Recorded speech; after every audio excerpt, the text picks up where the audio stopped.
Have you ever noticed your foot tapping or head bobbing when you're listening to your favorite bop?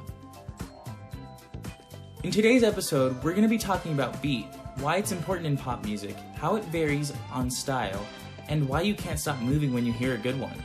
We'll also be exploring two other concepts that are related to beat and sometimes cause confusion as to what terms mean what exactly. These are rhythm and groove. In order to understand the significance of the beat, we have to talk about what a beat is. Of these two sounds, which do you think is a beat? Sound A or sound B?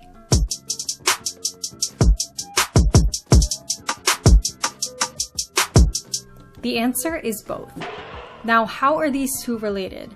There's a direct correlation between the beat and mood of a song. The beat is the motor that influences the energy of a song, so a slower beat typically gives you a less intense energy, whereas a faster beat will typically raise the energy of a song. On that note, there's a term you should be familiar with to define the speed of the beat of a song. The way that we refer to the speed of the beats is beats per minute, or BPM. When we're young, we're taught that the beat is a steady pulse, like a heartbeat.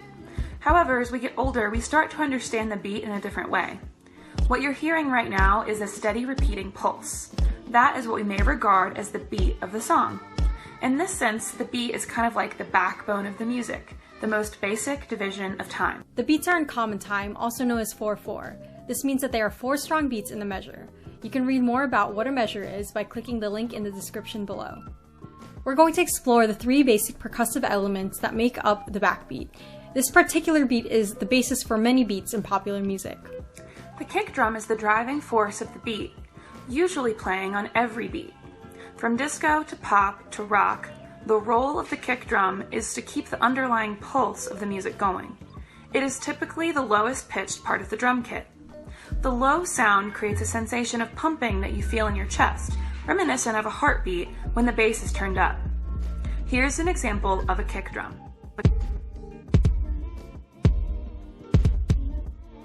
Now, we can't have the kick drum without its partner in crime, the snare drum. The snare drum has a higher, raspier sound caused by the wire springs that rest against the head of the drum.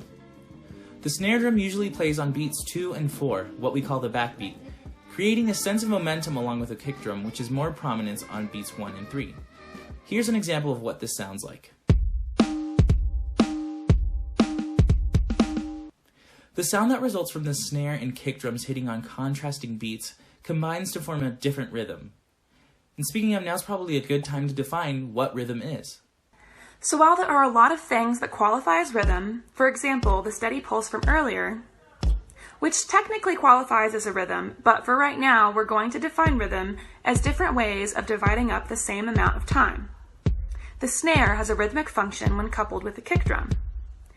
And once we introduce other instruments into the mix, like the keys or guitar, which usually play their own rhythms, together these make a collective sound that influences the feel of the music.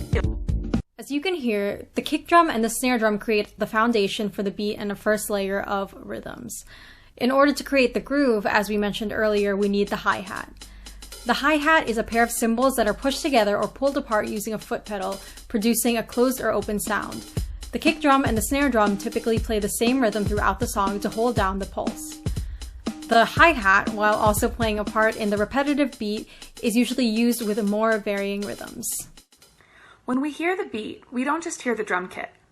We hear what's called a rhythm section. This is what really keeps the beat going and can be composed of layers of instruments depending on the desired texture of sound. The rhythm section in its most basic form consists of a drum kit and a bass, but it can also be accompanied by a piano and guitar. Defining groove is pretty tricky to do. One disclaimer that I have to share is that in this series, our goal is to give you the tools to understand musical concepts. If you ever have questions about what we mean or what we're saying, take that as an invitation to do some additional digging, and if you feel like you get to the point where you could explain that to someone else, you know what we're talking about. That being said, let's try our best to define groove. You may have heard someone use an expression like feel the groove or groove to the music. When you break those sayings down, we're talking about is the feeling of how the music works together. Groove is more about what you feel when you listen to the music and how that influences the way you should move to it. Groove has to do with the way all of the smaller bits of the music come together to make one bigger feeling. Some definitions say that groove is an unidentified repetitive pattern that draws the listener in an attractive way. That's kind of a heady definition. Groove is just kind of hard to explain, but it's definitely something you can hear in almost any song. Listening to the groove is kind of like taking in the song as a whole, not necessarily focusing on the smaller layers that make up what you hear. For example, we can listen to just the kick drum of a song and we can get a feeling of what the beat is. So when we zoom out and listen to all of the smaller components that make up the song, such as the beat and rhythmic elements, and listen to all of these smaller bits at once, when we take into account how it sounds and how it makes us feel and the way we move to it, then we have our groove. There are much deeper concepts to talk about when it comes to beat and rhythm, but for now that should give you enough to work with and give you the tools to do some more research of your own. Thanks for watching.